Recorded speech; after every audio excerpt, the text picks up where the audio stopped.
Hola a todos y todas. Continuamos con nuestro ciclo de diálogos Comunidades Imaginadas, las universidades posibles, organizado por el programa de contenidos transversales, acreditables de grado de la Facultad de Humanidades y Artes de la Universidad Nacional de Rosario. Tenemos el enorme placer de recibir nada menos que a un ex rector de nuestra universidad, al profesor Darío Majorana. Fue rector de la Universidad Nacional de Rosario en los mandatos 2011-2015, y anterior, 2007-2011.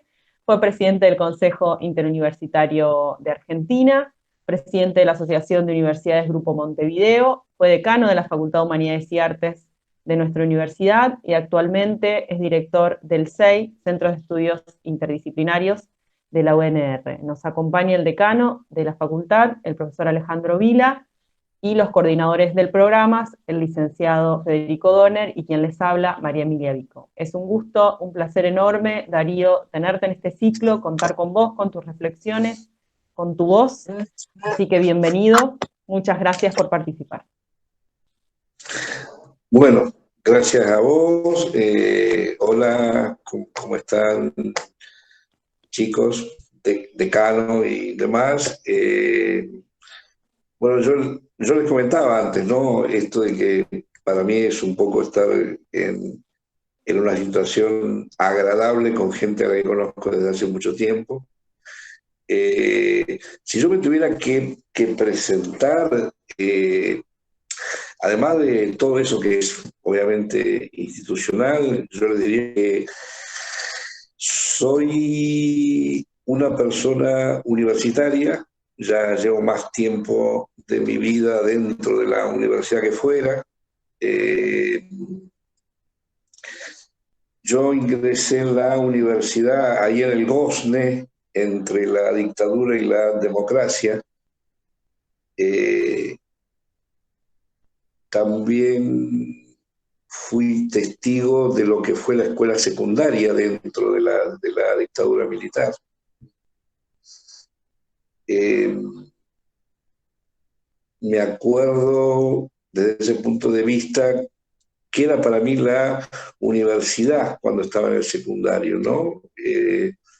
Para, para mí y para todo un grupo de jóvenes en clase media que íbamos a una eh, escuela privada de Rosario, que yo había ido a la primaria en una escuela pública, y la universidad era para nosotros la continuidad natural de los estudios. De hecho, la gran mayoría de mis compañeros siguieron carreras universitarias distintas, ¿no? Era natural. Yo era uno de los pocos que no me estaba inclinando hacia las carreras liberales. Me acuerdo que mi idea siempre fue hacer arqueología, y como en Rosario estaba cerrada la carrera de antropología, porque la había cerrado la dictadura militar, dije, bueno, hay que ir a La Plata. Es medio complicado, como a mí también me gustan las letras, la literatura y el latín, voy a hacer primero letras y luego me voy a ir a La Plata o a otro lugar para estudiar. Y bueno, obviamente nunca me fui. Y la universidad, vuelvo, era para nosotros algo cercano. Yo no sé si hoy es tan cercana la universidad como lo era en ese momento. No, cuando hablo de cercanía, hablo de la naturalidad de continuar los estudios, ¿no? Yo obviamente ingresé en una universidad distinta, tuve que rendir examen de ingreso, nos pedían el documento cuando entrábamos por calle Entre Ríos, había un policía, un guardia que nos pedía el documento. Pagamos aranceles para estudiar en la universidad. Fui parte del primer centro de estudiantes que tuvo la universidad y obviamente la facultad. Para que tengan una idea, salvo una asignatura que, que todos rescatamos, que es la introducción a la filosofía, con el profesor, con el doctor Rubén Vasconi. Las otras materias eran, se rescataba quizá, sí, se rescataba también latín, pero las otras materias eran materias que dictaban personas que no estaban, claro, que no tenían la capacidad como para hacerlo durante la dictadura, con decirle que en el llamado de diciembre yo rendí en ese primer año los 5 finales, eran 6 y yo rendí 5, y en marzo rendí el que faltaba. Pero bueno, después vino toda la transición democrática, que fue muy, pero muy intensa junto con la tradición del país, ¿no? Hubo mucho involucramiento de los jóvenes en lo que fue esa transición. Yo obviamente ya militaba en una agrupación política, Franja Morada, salíamos a pintar y a poner carteles a la noche. En esa época también nos teníamos que cuidar no tanto de la policía, que ya estaba más o menos viendo que la cuestión se terminaba, entonces no eran tan violentos, digamos, al menos acá en Rosario. Tenemos que cuidarnos también de otras agrupaciones políticas de jóvenes. Y le voy a contar, y con esto dejo este tema, no, voy a decir otra cosa luego. Una anécdota. Estábamos una noche, creo que era Córdoba y Paraná, por allí más o menos, pegando carteles. Éramos 5 o 6 en una camionetita. Y se para, era un viernes a la noche, esto es importante, y se para adelante, al lado nuestro, un auto, y bajan dos jóvenes, 2 chicos, tenían nuestra edad, un poco más o menos, vestidos como para ir a algún boliche. Y estos 2 jóvenes, a los que ni siquiera conocíamos, nos dicen: ¿ustedes están pegando carteles para Alfonsín? Sí, bueno, nos quedamos con ustedes. Y se quedaron como hasta las 4 de la mañana. A lo mejor uno dice, bueno, tendrían que hacer tiempo para ir al baile. Pero la actitud era lo que marcaba el clima de época, ¿no? Estábamos todos conscientes de que había que cambiar y que había el cambio. Y estábamos todos muy enamorados de ese cambio. No, y lo otro que quería plantear, y con esto termino, es algo que sigamos hablando sobre la universidad y la transición democrática, es el hecho de conocer después de que se planteó la apertura democrática a los docentes que ingresaron con la democracia, ¿no? Ellos nos marcaron muchísimo, y más a mi generación, que luego, por una cuestión lógica, tuvo la responsabilidad de ocupar muchas de las cátedras, que es lo que está pasando todavía ahora, ¿no? Muchos de los que somos titulares o asociados o estamos a cargo de las cátedras, somos esa generación que ingresó en la universidad entre el 80, el 81 y el 82. Fue un cambio completamente distinto. De alguna manera fue recuperar muchos de los maestros a los que en general ni conocíamos. Habíamos tenido, yo me acuerdo con Germán Fernández Guisetti, hicimos unos grupos de estudio y demás, pero fue una experiencia completamente distinta, el hecho de poder recuperar nosotros como estudiantes parte de la memoria de la facultad y de alguna manera darle a mucha gente que se había ido en el 76, algunos en el 66, como en el caso de Betty Rabasa, de Zulema Solana y de tantos otros, ¿no? Darles una oportunidad y de alguna manera una legítima revancha, ¿no? En la vida y en la vida universitaria. Y esa fue la gente que sinceramente dio mucho por la recuperación democrática en la facultad. Obviamente, no, ni que hablar de Fernando Prieto, que fue el que encabezó todo ese proceso, y también, bueno, docentes, yo nombré algunos docentes de letras, pero también de otras carreras y demás, ¿no? Bueno, eso un poco como para plantear qué valores fueron los que tomó la universidad para mí y quizá para muchos otros compañeros y compañeras de esa época en que empezamos a concebir a la universidad esa institución que para nosotros era natural y cercana respecto de estudiar, la empezamos a concebir como una escuela de vida, como un lugar en que además se juegan otras cuestiones que tienen que ver con la política, con la interacción. Muchos encontraron a sus parejas, hicieron familia, a muchos les tocó después ser profesores de sus hijos, ¿no? En ese sentido yo también tuve la suerte de que dos de mis sobrinas fueron alumnas mías con los años y se recibieron y yo le firmé el título, ¿no? Y una de ellas puntualmente se doctoró, ingresó al CONICET y ahora además es colega docente en la Escuela de Letras y en la Escuela de Bellas Artes.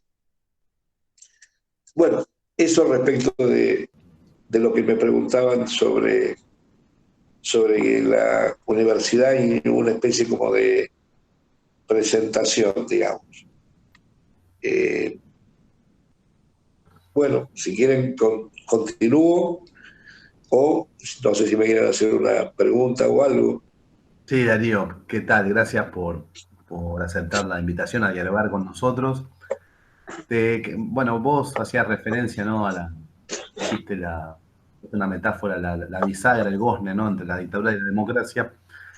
Y bueno, precisamente te queríamos preguntar, así, una pregunta más amplia, más filosófica, política también. ¿Por qué es importante que haya universidades públicas y qué significa, según tu punto de vista, la universidad en nuestro país? Bueno, en principio, si tomamos Argentina o Latinoamérica, la pregunta tiene respuesta con base parecida, pero también distinta, ¿no? Argentina tiene una tradición de universidades públicas que incluso en muchos casos preceden a la constitución de los estados provinciales, ¿no? Y ni que hablar si contamos Córdoba, que excede, aunque no tuvo un origen público, a la constitución de lo que es el Estado Nacional, ¿no? Es decir, que hubo una apuesta de la comunidad, obviamente, o muchas veces inclusive de las clases sociales más altas, ¿no? Y eso es así, de poder contar con instituciones que formaran, obviamente, a sus hijos y a las generaciones futuras. Pero además de esa apuesta comunitaria, que tampoco hay que verla, reitero, desde una perspectiva romántica, ¿no? Hay que considerar que buena parte de la movilidad social, de la posibilidad de ascenso, de la posibilidad de progreso en nuestro país es debido a la educación pública en general y obviamente a las universidades. Eso de alguna manera ha generado un un sesgo, una característica.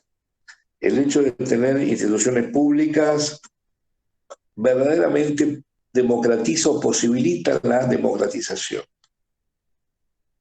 Obviamente que no es lo único. Yo recuerdo cuando cuando yo era rector, el programa de becas para pueblos originarios,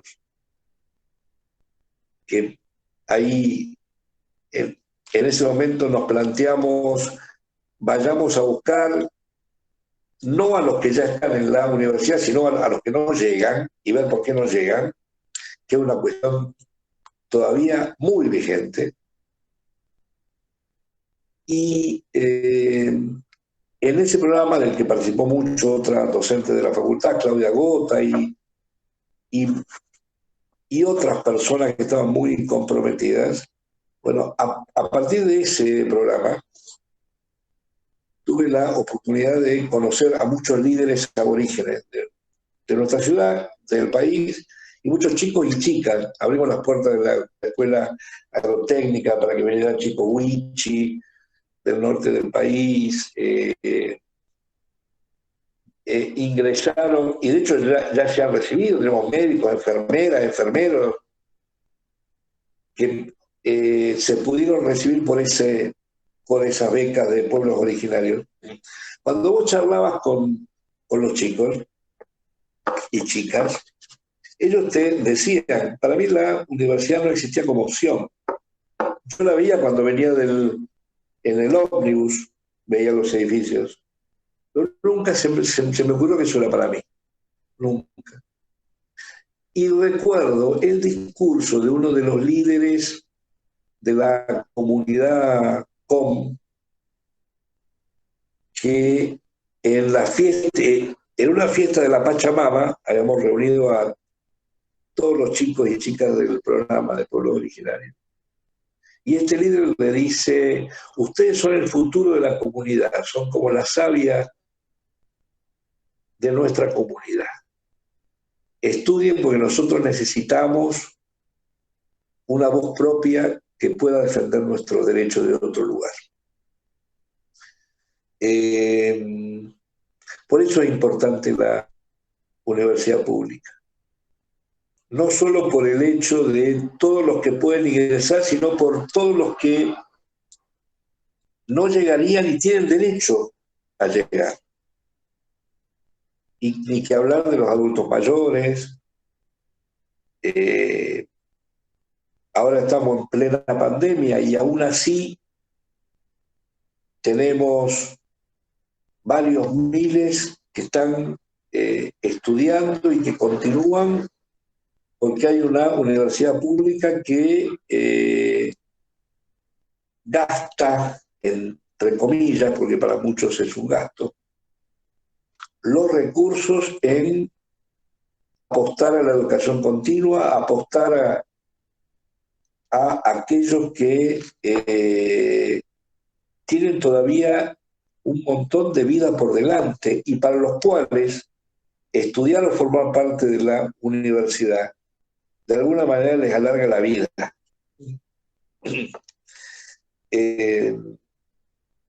Y como eso estoy intentando definir por ejemplos aglutinados, ¿no? Como por un listado de cosas.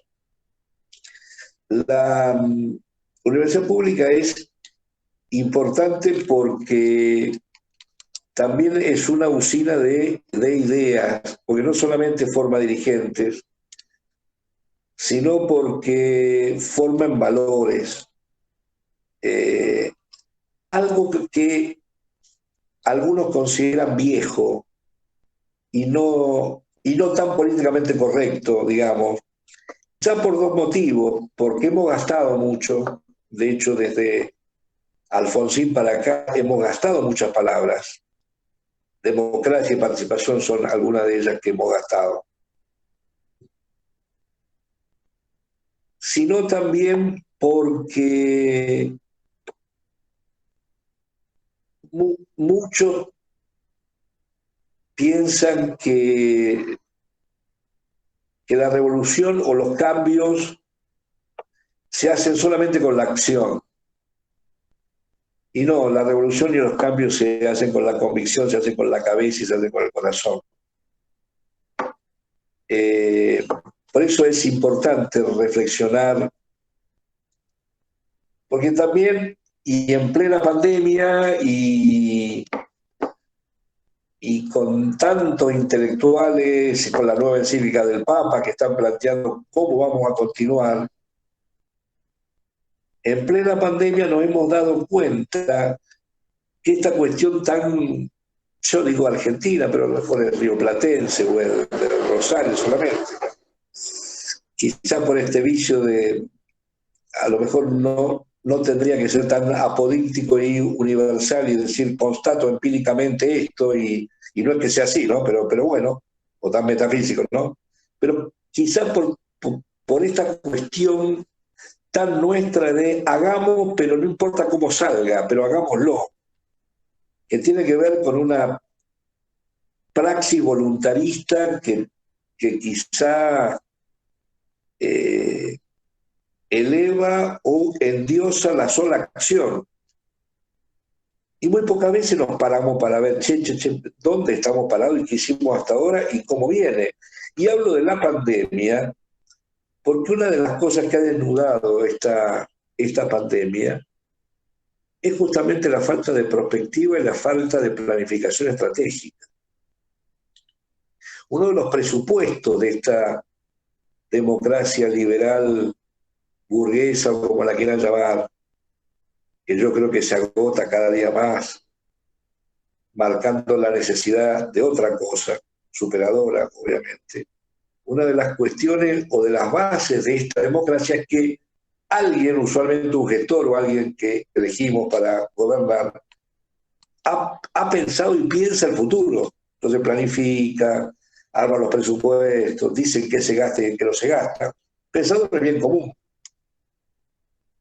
Y la pandemia lo que nos ha demostrado es que en muchos casos el rey está o estaba desnudo. Es decir, no se planificaron hospitales, no se planificaron sistemas de salud. Y también el hecho de que, y esto también tiene que ver con la universidad, ¿no? Se gasta en cosas que no serían tan trascendentes o necesarias respecto al bien común. Y el hecho de que cada vez es necesario, y ahora vuelvo con esto de darle sentido otra vez a palabras que le han perdido, democratizar. Cuando hablamos de democratizar, para mí, estamos hablando de decidir y ejercer el poder cada vez más autónomamente en espacios más pequeños. El mundo ha probado montones de formas, y el hecho de dar mayor autonomía a las unidades más locales o más pequeñas ha dado bastantes resultados respecto del ambiente, por ejemplo, de la generación de energía, del gobierno.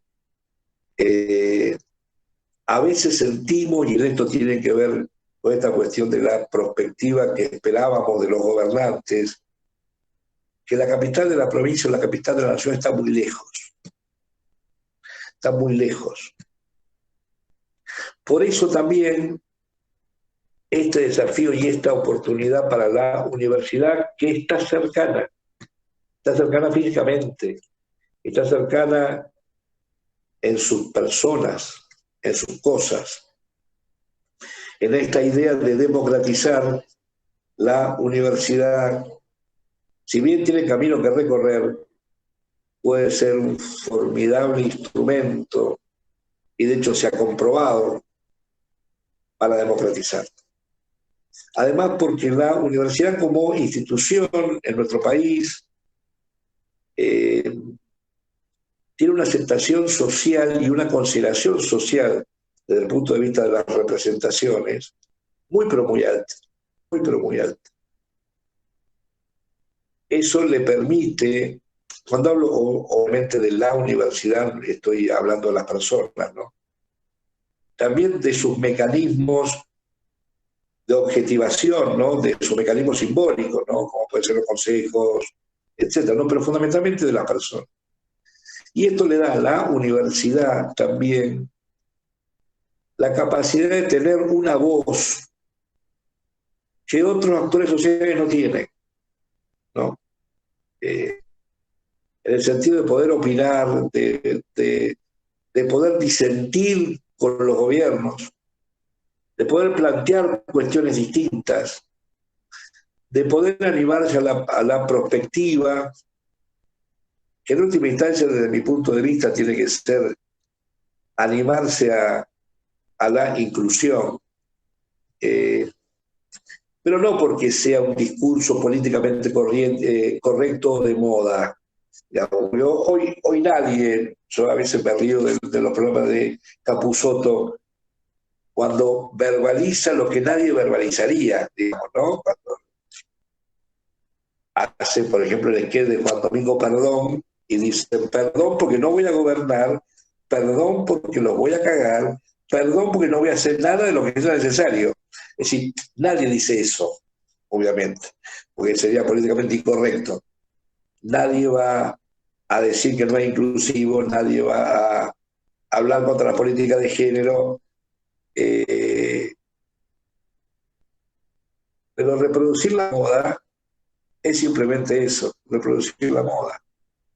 Si uno quiere profundizar estos discursos que yo entiendo como comunicador y como lingüista, que muchas veces hay que convertirlos en unidades pequeñas, en eslogan para que entren más fácilmente. Pero no podemos vivir de eslogan.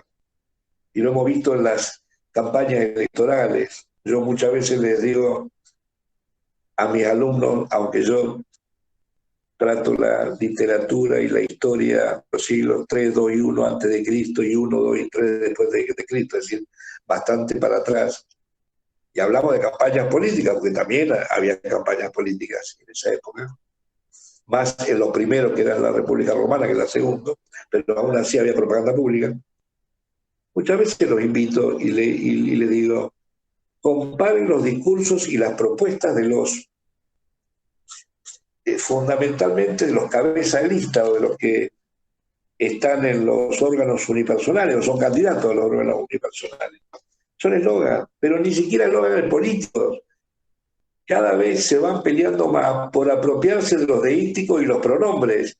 Yo con vos, vos soy yo soy vos. Es decir, obviamente a veces una gran cantidad de creatividad que en realidad se debería poner para lograr verdadera inclusión y verdadero ejercicio de los derechos, ¿no? Y ahí la universidad es importante. Pero también, y esto tiene que ver con América Latina, también con nosotros, pero más quizá con otros países hermanos de América Latina, en que todavía tienen aranceles y cosas así. También la universidad tiene que asumirse realmente como un agente de cambio, como un espacio de prospectiva, para tener una verdadera voz que incomode en términos socráticos o platónicos, como quieran. Primero hay que analizarse y ver las propias prácticas, ¿no? Tenemos como universidad pública que erradicar todavía desde la cáscara o lo más externo, obviamente burocracia, muchos procesos endogámicos, pero también democratizar más. Vuelvo con el sentido de resignificar, en el sentido de pensar más en extender los derechos, en en esto que decíamos antes, no podemos estar conformes, y de hecho tenemos cuestiones que solucionar, respecto de qué está pasando con los que llegan a la universidad. Cuando digo cuestiones para solucionar es porque todavía tenemos índices de degradamiento y otras cuestiones que tenemos que ver. Tenemos que ocuparnos también de aquellos que no llegan. Y cuando hablamos de aquellos que no llegan, estamos diciendo que la universidad en Latinoamérica y en la Argentina no puede ser una institución, y esto es muy gráfico respecto a nosotros en la Siberia, que tiene grandes edificios rodeados de una violencia.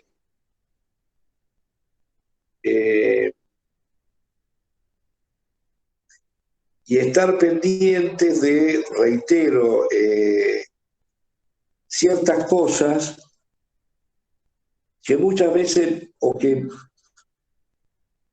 pueden tener que ver con desarrollos personales, pero no pensar más en la comunidad. Y en Latinoamérica en general mucho más, en que todavía estadísticamente muchos países, Chile por ejemplo, tienen estadísticas cualitativas que son las nuestras de la década de 50, es decir, muchos son primera generación de universitarios.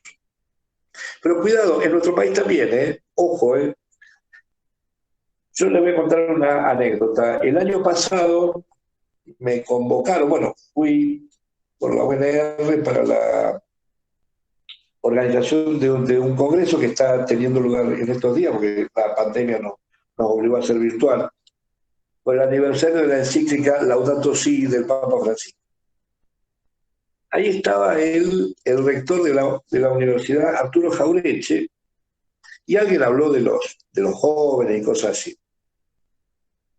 Y dijo algo que me quedó, dijo, miren, muchos de los alumnos que vienen a mi universidad son objeto de estudio de los antropólogos en los estudios sobre pobreza de otras universidades. De alguna manera, lo que él nos decía es, muchachos, está bien que estemos estudiando la pobreza y un montón de cosas, pero veamos cómo logramos que eso cambie, digamos. Por eso democratizar es no solo abrir las puertas, porque las puertas de la universidad están abiertas en general, sino hacer que la gente se apropie y entre y pueda cambiar, es decir, poder darnos herramientas de cambio. Y acá yo creo que surge uno de los desafíos de la contemporaneidad, ¿no? Es decir, si yo tuviera que decir cómo tenemos que planificar, plantearía quizás 2 o 3 cosas. La primera, bueno, tengamos sentido común.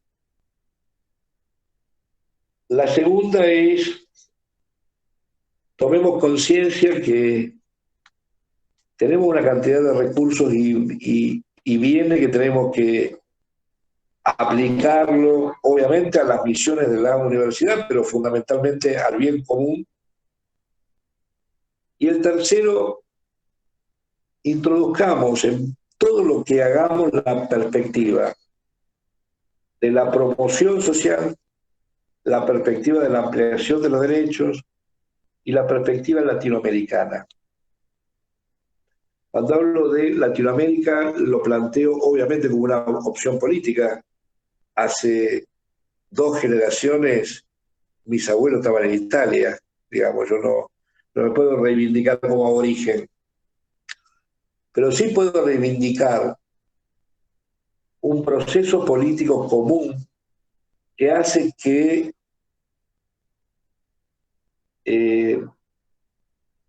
los cambios en Latinoamérica necesariamente se den cuando se den en todos los países de Latinoamérica. Esa es la vocación latinoamericana. el hecho de sentirse en un proyecto político común, que incluso algunos hablan, yo me acuerdo cuando Francisco Parenti, hace 15 o 20 años, siempre él tuvo una perspectiva muy adelantada o prospectiva de las cosas. Hablaba de la perspectiva sur-sur. Entonces nos juntábamos y conversábamos mucho sobre la filosofía en África, sobre qué hay que ir, y me decía, me voy a ir a Uganda y me voy a ir a tal lugar, porque hay que afianzar la perspectiva sur-sur, ¿no? Entonces, esta cuestión del destino común que hace que para esta ampliación de los derechos real y efectiva tengamos que plantearnos desde otro lugar, ¿no? Y quizá pensar, es decir, repensar algunas cuestiones que son inherentes a la propia universidad. Yo reitero esto, hay debates que no estamos dando, por ejemplo, la obsolescencia del currículum. Nosotros consideramos, como dice Callister en Los náufragos del futuro, que cada año se publica más de lo que se publicó en toda la historia de la humanidad en los años anteriores. Si pensamos esto de que ya nos queda corta la perspectiva clásica de que un currículum, una currícula, dura al menos el doble del tiempo teórico de su cursado, usualmente 10 años, eso ya nos queda corto. Pero aparte, cuando hablamos de obsolescencia del currículum, estamos hablando de que hay muchas titulaciones que hoy estamos dando que ya no tienen sentido. Y eso desde la perspectiva solamente de educar para el trabajo, que de hecho la perspectiva educativa es mucho más amplia, ¿no? Pero bueno, una de las cuestiones es la obsolescencia del currículum, otra es el hecho de que las nuevas juventudes, los nuevos jóvenes, son distintos de los jóvenes de hace 10, 15 años cuando pensamos los planes. Ya teníamos problemas en ese momento sobre el desgranamiento y sobre la articulación escuela media, universidad y sobre todo lo que ya conocemos. Entonces, ahora mucho más. Creo que la virtualidad que McLuhan y otros planteaban desde hace tiempo nos atropelló. Esto de la pandemia ha hecho que lo que pensábamos y teorizábamos para dentro de 10, 15 años se haya impuesto. Y yo estoy sorprendido de cómo se ha impuesto, al menos en nuestra universidad y por lo que yo veo en muchas, pacíficamente. Es decir, independientemente de algunas cuestiones que plantean los sindicatos, fundamentalmente docentes, que porque esta cuestión les ha pasado por arriba, creo que ni siquiera los gobernantes pudieron vislumbrar el hecho de que la mayoría de los docentes y muchos de los estudiantes, pues todavía no tengo un número tan claro, pero un gran número, se adaptaron tanto, de tal manera que hoy podemos estar haciendo esto, pues este soporte, que hace no un año, 2, 3, 5, hace 6 meses era impensable. O no era habitual, ¿no? La pandemia hizo que la virtualidad en muy poco tiempo se nos haga cotidiana, quizás porque nos obligaron a encerrarnos y no había otras opciones que esta, ¿no? También hizo cotidiano los problemas de conectividad, la cuestión habitacional de tener en tu caso un lugar para hacer esto, y no tener como yo que tengo perros que lo tuve que encerrar en otro lugar para que no estuviera acá mirando la cámara, porque O cuando tenés niños lo mismo, porque vos no podés decir a un niño, callate, no miré, etcétera, si vive prendida la computadora jugando. Problemas también de adaptarnos a la falta de contacto físico, el face to face, el tete a tete, o como lo quieran llamar, ¿no?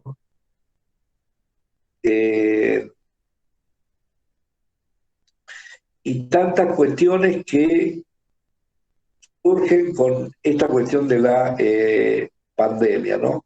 Pero volviendo al tema, hay cuestiones pendientes, vuelvo, esta cuestión de la obsolescencia del currículum, y no quiero dar ejemplos para no pelearme con los decanos amigos,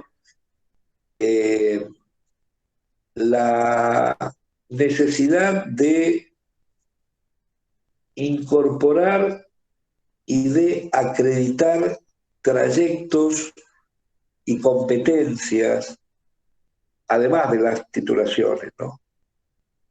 Que por suerte la universidad ha avanzado bastante en los últimos 15, 20 años. Recuerdo al principio cuando yo era decano en Humanidades y aprobamos la ordenanza de lo que en esa época se llama postítulos, que ahora llaman ciclos de complementación, después creamos los cursos de competencias específicas, y desde diciembre del año pasado, antes de la pandemia, aprobamos los diplomas o las diplomaturas, con esta idea de no busquemos tanto un título que una acumulación de cosas, sino pensemos en trayectos que sean coherentes y que permitan también una salida laboral, porque uno de los graves problemas que estamos teniendo es que la matriz laboral está cambiando y cada vez hay menos trabajo, al menos menos trabajo del tradicional que entendíamos nosotros, o que se entendía. Bueno, de esto hay montones que están estudiando trabajo en instituciones, matriz laboral, trabajo y género, obviamente. Lo de género es peor todavía, porque ya en el caso de las mujeres y otros grupos minoritarios, ni siquiera hay trabajo tradicional, o si lo hay, inclusive es menos remunerado, además de las cuestiones de violencia laboral y cosas así, ¿no? Pero este avance de la diplomatura, de las cuestiones, hay que profundizarlo. Y hay que profundizarlo sistémicamente. Ya no es posible que pensemos el sistema como un sistema que gasta muchísimo dinero, o que invierte, mejor dicho, muchísimos fondos y que está desarticulado. No puede ser que las provincias tengan autonomía en el diseño de los programas educativos para no coordinar con nadie y para dejar la cartera educativa como un botín para el grupo que le toca en el reparto del gabinete de un gobernador o gobernadora. Hay que articular, y la articulación es no en cuarto o quinto año, sino que empiece en la escuela primaria. Y a nosotros también nos interpela porque no somos los carapálidas del sistema. Y también invertimos muchísimo en educación y hay que ir hacia formas de integralidad. Si no, vamos a seguir quejándonos de que la escuela secundaria es una instancia que no educa o que está al cohete, etcétera, y vamos a seguir pensando en cursos de nivelación, instancias intermedias, programas anexos, programas, qué sé yo, que en los últimos 15, 20 años hemos visto montones de nombres y montones de recursos gastados y sinceramente esto no mejora. Entonces, cuando nos ponemos los pantalones largos, esto va a seguir igual. Sí, Darío, Viru, perdón. no, en realidad hay cosas que ya fuiste planteando, pero las funciones tradicionales de la universidad que tiene la investigación, la docencia y la extensión, un poco, ¿cuál es la situación que vos ves y cómo se podría pensar un futuro de funciones? Sobre todo, en este caso, porque vos pensaste sobre el tema de la docencia, en cuanto a las políticas de investigación y en cuanto a la extensión. Bien. Bueno, respecto de la gestión de la extensión, yo un poco iba justo ahí, pero vos me diste mejor el pie. Bueno, primero que hay que hablar de integralidad. Cada vez más hay que pensar en formas integradas de educación, extensión y de investigación y convertir a la extensión y a la educación realmente en procesos investigativos. Respecto de la extensión, es fundamentalmente trabajo en territorio. Y eso es lo que tenemos que profundizar y generar más integración, vuelvo, con la docencia y, como ya dijimos, con la investigación. Pero aparte, yo había entrado a plantear cuestiones sobre la matriz del trabajo. Y me parece que la universidad, el próximo desafío que tiene, cuando digo el próximo, es pasado mañana, no en 15 o 20 años, es ser también, y esto a muchos le va a resultar raro y hacer ruido en los oídos, ser un agente de promoción y de producción de trabajo. Y ya no solo incubar empresas, sino generar trabajo. Nuestro país tiene un gran déficit, y Latinoamérica también, de trabajo. Las universidades tienen un enorme presupuesto y podrían generar montones de emprendimientos. Y esto también tiene que ver con la extensión. Emprendimientos productivos. Directos, por ejemplo, yo estoy pensando en las plantas de producción de alimentos que tienen las universidades, e indirectos también. El desafío que tenemos ahora, y lo estamos viendo, es generar trabajo. Y cuando hablo de trabajo o de ocupación, estoy hablando de la industria del conocimiento, estoy hablando de la producción, estoy hablando de servicios, estoy hablando de todo el trabajo en el siglo XXI, digamos. Tenemos un enorme presupuesto. La investigación y la extensión tienen que empezar a considerar la matriz de la producción y del trabajo. Todo eso que decíamos hace 10 años atrás sobre la vinculación tecnológica, ir a las empresas, todo lo demás, está bien, pero además la universidad tiene que producir trabajo. Hay un enorme presupuesto que tenemos las universidades que se puede utilizar también para producir trabajo. Muchas veces decíamos que la universidad es sostenida con los impuestos incluso de muchos de los que nunca van a ir a la universidad. Bueno, hoy esos que nunca van a ir a la universidad además necesitan trabajo. Y nosotros somos un organismo del Estado. Tenemos que pensar en la producción. Y respecto de la extensión, reitero, el trabajo en territorio, y hay mucho para hacer. Creo que la experiencia que discutimos alguna vez y que quedó trunca, que era bastante integral, tenía que ver con la transversalización, un poco esto que estamos haciendo ahora y demás, incluía el trabajo social de los estudiantes universitarios. Cuando hablo de trabajo social estoy hablando de una tarea de extensión, no de ir a alfabetizar porque sí, digamos.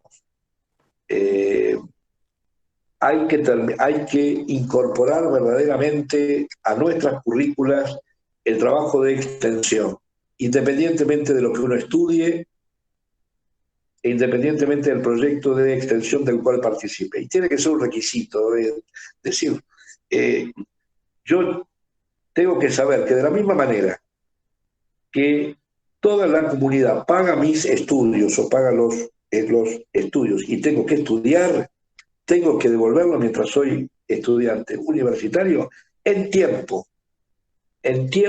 aplicado a la promoción, en tiempo aplicado a la democratización, en trabajo en territorio.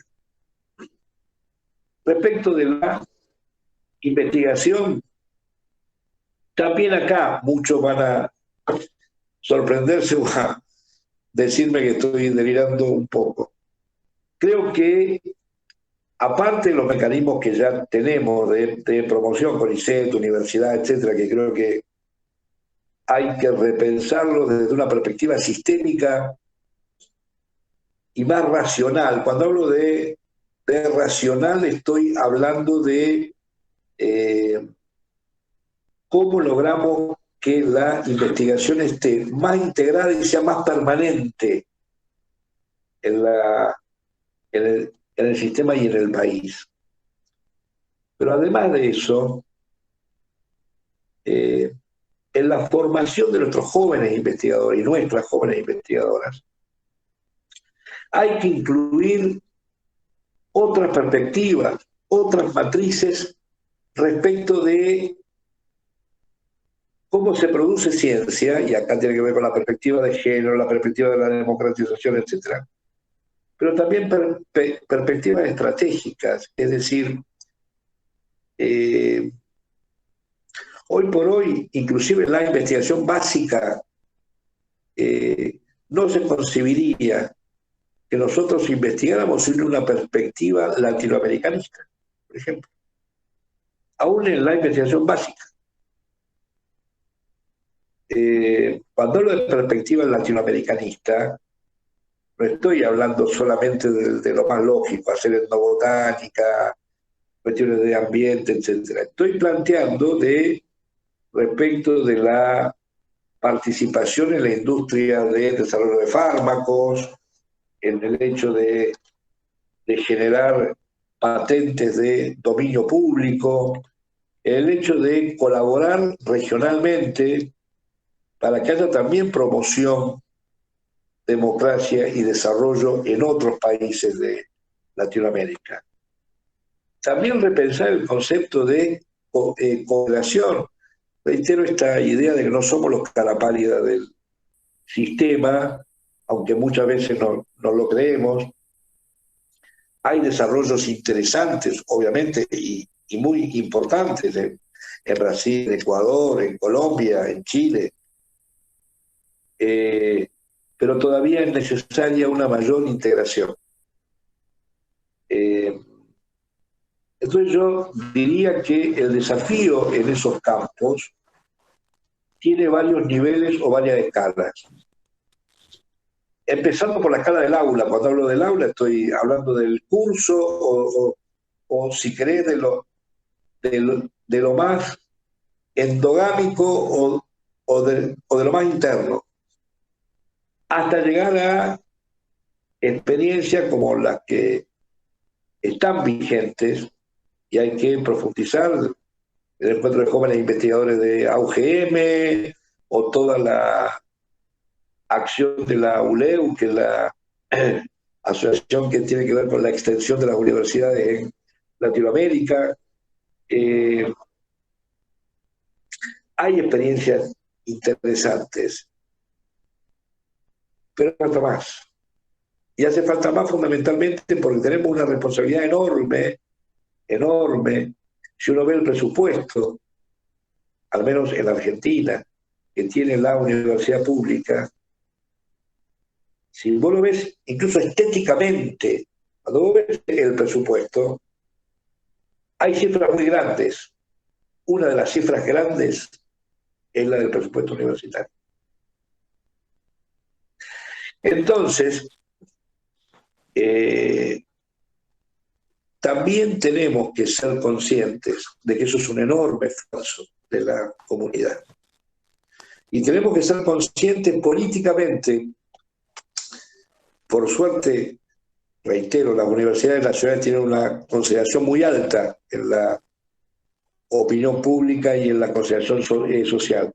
Pero tenemos que ser conscientes de que los vaivenes políticos de nuestros países hacen que cada 4 o 6 años vos puedas cambiar diametralmente el signo político y pasar de un gobierno que considera la educación pública como fundamental a otro que te dice que la educación pública es una carga, es un gasto y hay que cortar.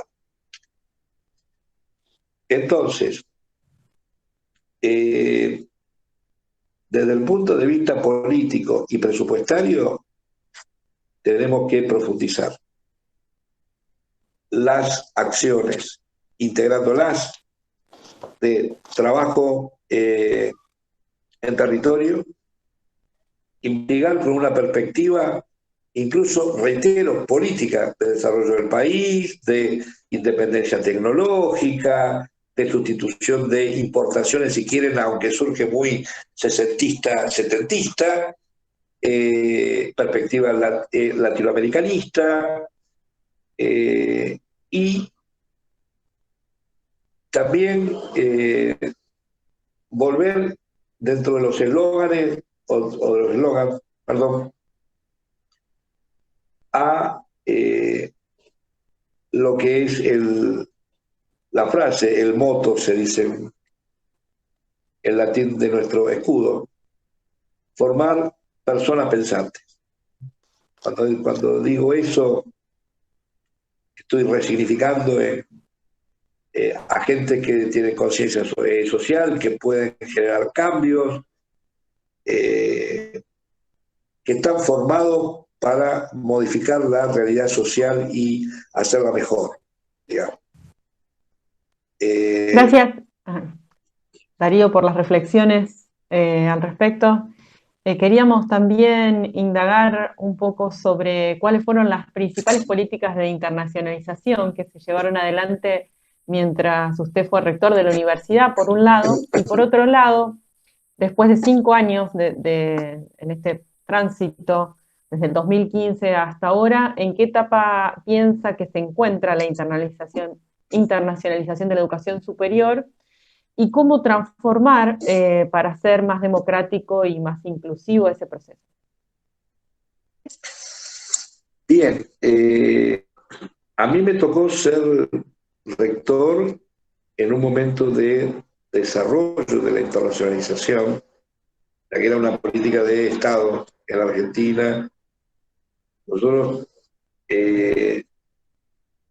participamos activamente de todos los debates sobre enlaces y enlaces, ¿no? El espacio latinoamericano de educación superior. Una herramienta importante que tenemos son las redes ya creadas. Estamos hablando de AUGM, estamos hablando de todos los programas de movilización, ¿no? El programa MACA, Marca, etcétera. Reitero, durante mi rectorado se invirtió mucho a nivel nacional para los procesos de internacionalización. En los últimos 4 años, 5, por ahí, no hubo la misma política en el sistema universitario. Hoy creo que tenemos que replantear algunas cuestiones de cooperación internacional. Las universidades tenemos que definir algunas cuestiones estratégicas. Creo que hay que generar más espacios de intercambio, de cotitulación, de formación de profesionales, investigadores, desde una etapa muy, muy temprana. Y en esto yo rescato la experiencia de jóvenes investigadores de AUGM, ¿no? es fundamental desde una perspectiva latinoamericana generar redes y generar redes de manera muy temprana, muy temprana.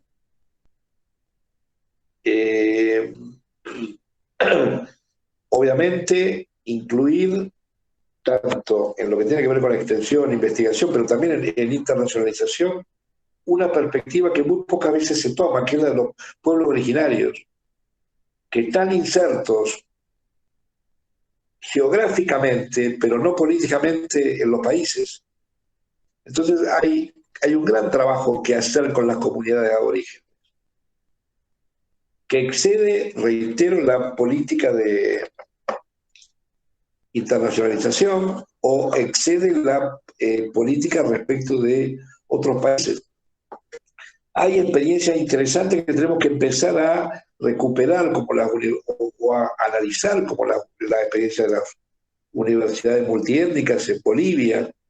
Hay otras universidades en Latinoamérica que están planteando con perspectiva de pueblos originarios. Creo que algo que tenemos que introducir también. Y respecto de Latinoamérica, lo de la construcción de redes tiene que ver con utilizar las fortalezas que tenemos cada uno y plantearnos que haya pisos mínimos de desarrollo en todos nuestros países. Y para eso nosotros en Argentina tenemos muchas áreas en que estamos bastante desarrollados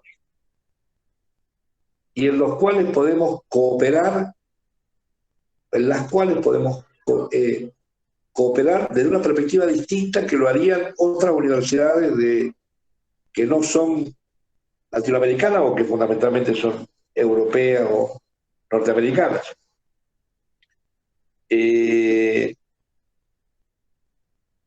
Obviamente que esta cuestión de la pandemia y la virtualización nos va a posibilitar mayores intercambios o contactos.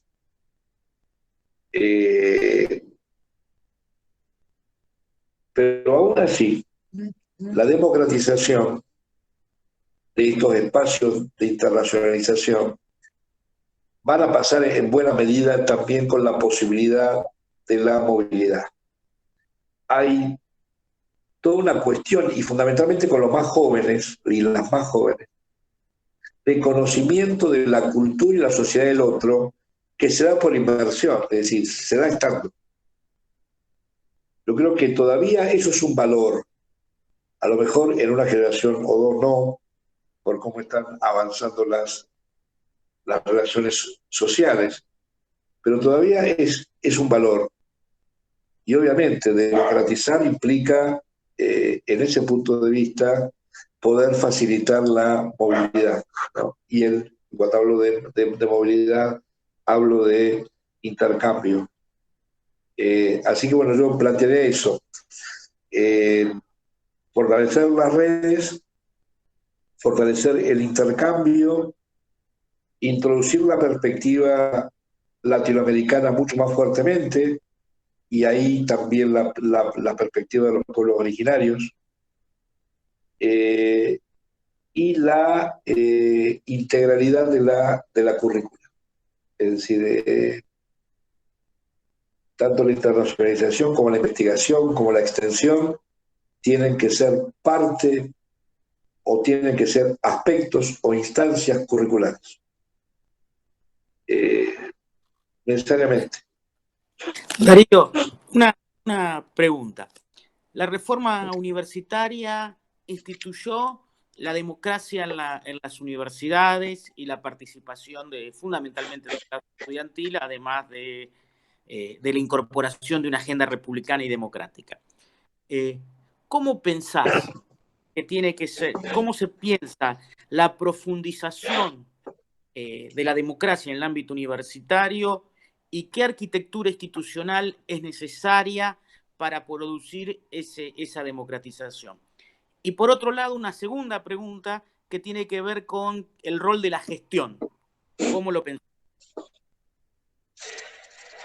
Bien, Bueno, ya yo tenía en el 2007, participé de un congreso en Colombia. El título era Universidad y Control de Gestión y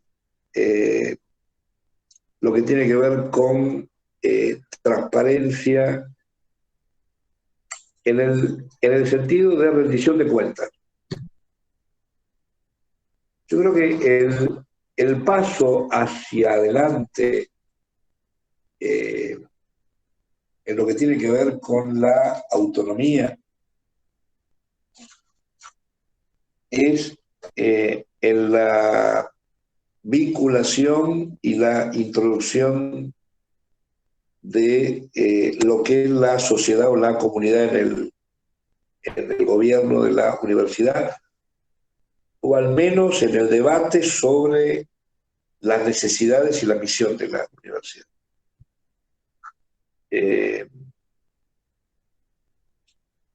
Ya hemos incorporado a la mayoría de los actores, por no decir a todos.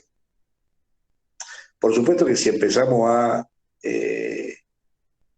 ver lo que hemos hecho hasta ahora, todavía hay universidades del país que no han incorporado a los no docentes del gobierno. Por supuesto que la cuestión de los graduados es una cuestión siempre a discutir, porque están incorporados, pero muchas veces suelen ser apéndices anexos de algún otro claustro. Pero me parece que el avance que tiene que ver con una apertura, obviamente, es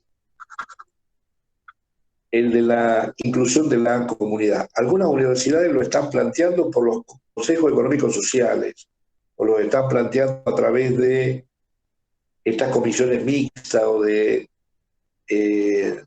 incorporación de actores.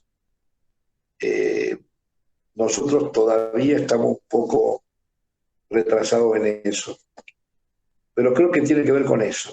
Y tiene que ver con lo que decíamos al principio, la democratizar en tanto ampliar derechos empieza por casa. Si yo quiero decir que las universidades son del pueblo, o son de la comunidad, o son etcétera, etcétera, no puede ser que sean para todos menos para lo que se hace dentro de la universidad. Entonces, yo me acuerdo que me tocó hablar en ese congreso del 2007 en Colombia, y yo planteé ahí algo que a lo mejor suena muy yanqui o muy europeo. Yo lo planteé obviamente con los resguardos de lo hipotético, ¿no? Pero yo dije en ese momento, si yo soy un ciudadano que pago mis impuestos y tengo una perspectiva de género, por ejemplo, ¿no? O tengo una perspectiva, qué sé yo, no sé, pro vacuna, antivacuna, lo que vos quieras. Y con mis impuestos se sostiene la educación en la universidad. Yo tengo derecho a saber qué plantea la universidad sobre los temas que para mí son sustanciales, independientemente de cómo se procese después la posibilidad de los conflictos, ¿no? Pero la universidad necesita incorporar la rendición de cuentas. Cuando hablo de rendición de cuentas, no solamente los procesos formales de CONIAU, que tienen que ver con la acreditación, con las carreras, con todo tipo de cosas. Sino también cosas que son fundamentales o que hacen a lo que estábamos hablando antes. Si yo promociono la extensión, de alguna manera tengo que poder evaluar y mostrar y plantear qué resultados produce la extensión que la universidad plantea, digamos. Además que hay una perspectiva básica. Nosotros formamos profesionales que son capaces de proyectar procesos y evaluarlos. Entonces no puede ser que nosotros emitamos títulos cuya incumbencia no estamos utilizando para el interior o hacia el interior de la universidad. Reitero, es un camino para recorrer, pero me parece que tenemos que pensar más los mecanismos ya no de inclusión de la comunidad en la universidad, sino de una interacción de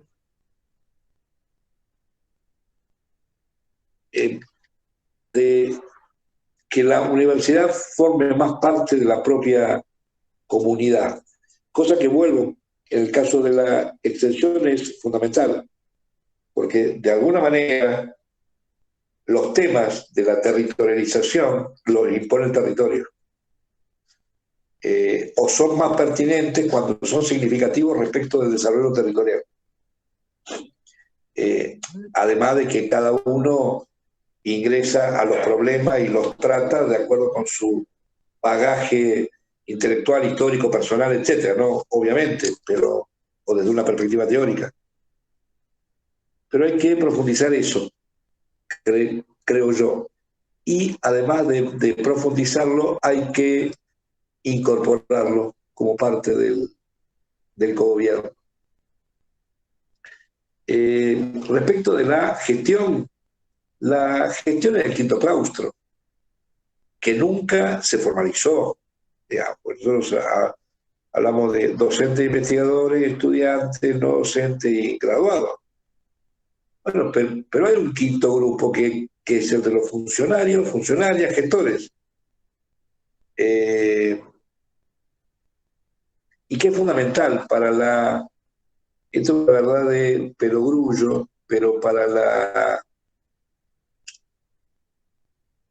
gestión además hay que prepararse. Es decir, que por otro lado es lo mismo que pasa respecto de los órganos unipersonales en el gobierno, tanto municipal como provincial como nacional. Uno elige presuponiendo que la persona que es electa está formada para la gestión. No siempre pasa, yo creo que hay que profundizar eso. Es más, inclusive es hasta saludable el hecho de que los gestores participen de instancias de capacitación con el resto. Lo de la ley Micaela creo que nos ha demostrado que es importante también. Entonces, para la gestión hay que, obviamente, formarse o capacitarse. Y en el caso de las universidades, al menos la nuestra, que no tenemos voto directo, yo de hecho no estoy a favor del voto directo de elección en las universidades grandes. Considero que se corre el peligro de ingresar en la agenda pública y periodística y que la universidad o que la elección en la universidad se transforme en un botín político, pero bueno, dejando de lado eso. En nuestras universidades los órganos unipersonales son elegidos por los órganos colegiados. Ese balance es el que hay que ver, que los órganos colegiados, no por el hecho de elegir al órgano unipersonal, rector, decano, decana, rectora, etc., sea también un apéndice de ese órgano unipersonal. Es decir, suena ingenuo, cuidado, que las gestiones se personalicen demasiado. Desde ese punto de vista, creo que los debates en los órganos de gobierno que tienen que ver con la ética tendrían que ser mucho más frecuentes. Es decir, ¿por qué y cuáles son los límites? Fundamentalmente en una comunidad o en una sociedad, vamos a usar ese concepto, en que los medios de comunicación y muchos de los discursos circulantes que se convierten en significativos, cada vez plantean más el hecho de que cualquier cosa vale lo mismo, o de que no hay límites.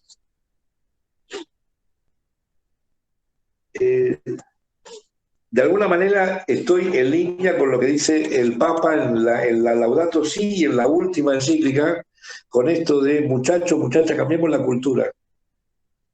Volvamos a discutir, además de las cuestiones de gestión, el por qué, el para qué y cuál es el fundamento ético. Creo que tenemos que discutir un poco más de ética en la gestión y en los órganos de gobierno.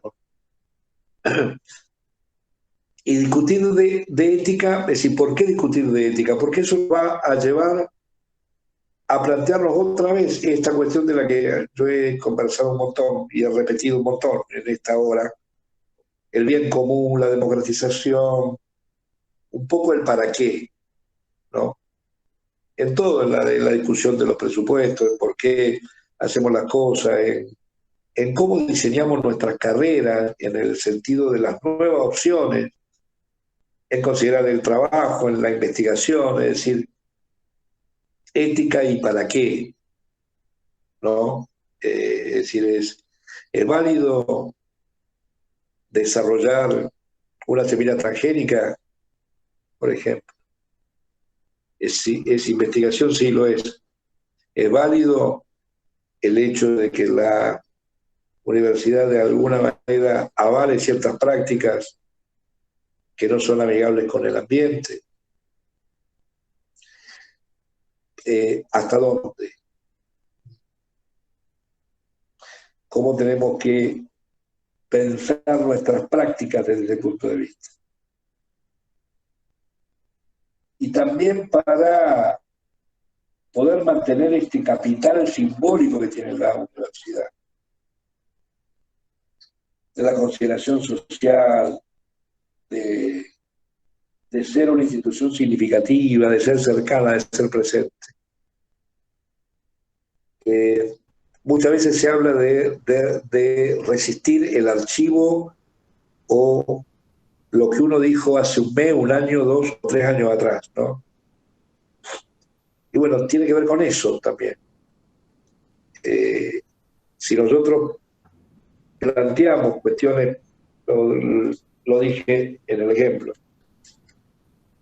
sobre el ambiente, bueno, ¿qué estamos investigando al respecto? ¿Qué estamos produciendo? Tenemos subsidios internacionales. Yo a veces cuando era rector y venían y decían, mirá, nos van a dar plata, etcétera. Yo les decía, bueno, a ver, cuiden que no sea guita del narcotráfico, de la pedofilia, de esto, etcétera, etcétera.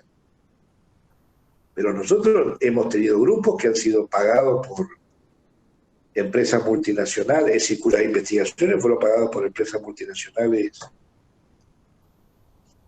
de la industria química, del desarrollo de semillas y de montones de cosas que de alguna manera cuestionaban o interpelaban